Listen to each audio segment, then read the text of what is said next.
आज के वीडियो में हम लोग देखेंगे कि गणितीय सांकेतिक चिन्ह मैथमेटिकल सिंबॉलिक साइन को, और हम लोग जानेंगे कि गणित में कितने तरह के चिन्हों का प्रयोग किया जाता है। ये बहुत ही उपयोगी होगी आप लोगों के लिए और इन्हें याद रखना आपके लिए आसानी होगी, इसलिए मैंने ये वीडियो बनाया है जिसमें आप देख सकते हैं सबसे पहला गणितीय चिन्ह जिसको हम लोग जानते हैं ये है जोड़। ये जोड़ का चिन्ह हो गया। घटाव, घटाव का चिन्ह हो गया, घटाव में एक लाइन देते हैं। गुना जिसमें क्रॉस होता है, गुना गुना। उसके बाद भाग, भाग का चिन्ह कैसे होता है, एक लाइन, उसके ऊपर एक बिंदु, नीचे एक बिंदु। सबसे पहली बात कि जोड़ जिसे इंग्लिश में कहा जाता है एड। घटाव, घटाव का इंग्लिश क्या होता है, सब्ट्रैक्ट। गुना, गुना का इंग्लिश होता है मल्टीपल। उसके बाद आता है भाग जिसको हम लोग इंग्लिश में डिवाइड बोलते हैं। ये चारों संक्रियाओं के आधार पर ही गणित की पूरी पढ़ाई होती है। आगे के चिन्हों को जानना बहुत आवश्यक है। मैं कोशिश करूंगा कि 10वीं कक्षा तक के सारे चिन्ह मैं इस वीडियो में बना लूँ। चुकी, चुकी में क्या होता है, दो बिंदु ऊपर और एक बिंदु नीचे। ठीक है, दो बिंदु ऊपर एक बिंदु नीचे, चुकी। इसको इंग्लिश में कहा जाता है बिकॉज। फिर आता है इसलिए।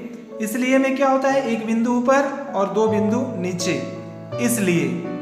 ठीक है, इसका प्रयोग आपका गणित बनाने के समय बार बार करना पड़ता है। फिर आता है बराबर।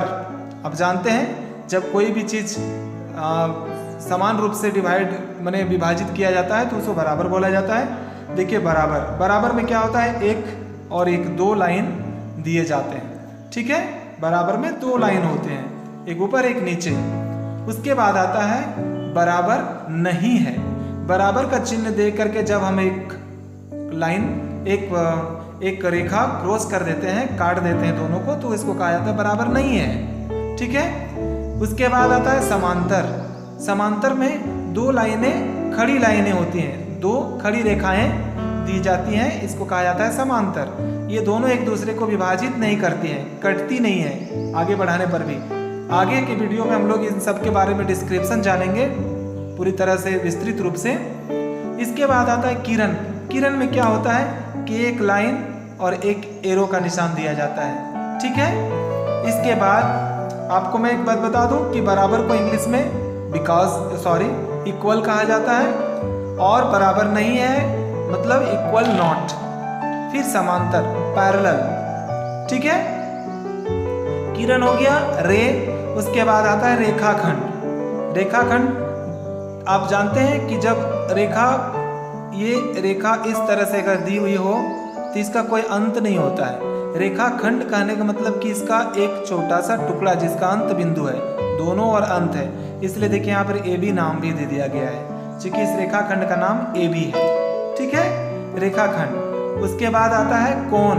कोण यानी कि देखिए कॉर्नर बन रहा है। जब एक रेखा दूसरी रेखा को प्रतिच्छेद करती है या काटती है, ठीक है, तो देखिए कितने सारे कोण बन जाते हैं, गौर कीजिए। इस तरह से एक कोण, दो कोण, तीन कोण, चार कोण बने ना, कॉर्नर। तो हम लोग यहाँ पर जान रहे हैं कि ये कोण है, एंगल। इसके बाद आता है लंब, परपेंडिकुलर। देखिए जब एक रेखा दूसरी रेखा पर एकदम सीधे सीधे खड़ी हो, यानी कि इस तरह से खड़ी हो, ऐसा नहीं, ऐसे और ऐसे यदि खड़ी है तो ये लंब नहीं कहलाएगा।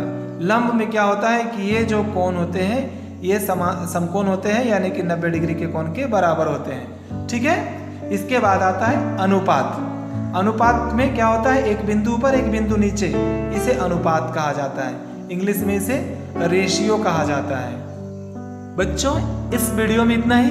अगले वीडियो में आप और भी गणितीय सांकेतिक चिन्हों के विषय में जानेंगे।